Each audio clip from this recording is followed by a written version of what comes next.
sobotu 24. září se v areálu Ústavu na Kociánce sejdou příznivci historických vozidel vyrobených do roku 1939 k pravidelné jízdě do vrchu Brno-Soběšice.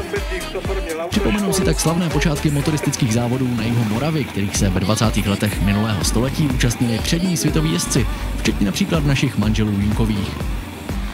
První závod na silnici do Soběšic uspořádal Československý autoklub pro Moravu a Slezskou už v roce 1924.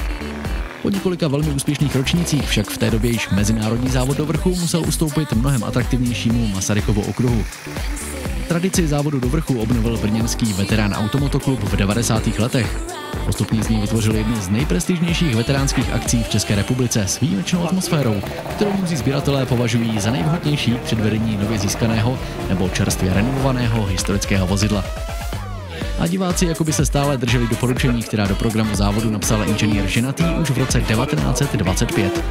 Udělejte si ze závodního dopoledne opravdu svátek. Mluvte se sousedem, žartujte a přijměte žarty. Ujdeli kolem prodavač s cukrovým, kupte si pár kousků, zabafejte si z lulky nebo si zapalte cigáro, kupte si trunk nebo kávu nebo cokoliv vám nabídnou ku koupi. Neskrblete v den závodu, udělejte si z něho opravdu pěkný, bezstarostný den. Mějte zkrátka, jak tomu Američané říkají, a fine time. Tak nezapomeňte, veteráni tu budou tuto sobotu 24. září v areálu Ústavu na Kociánce.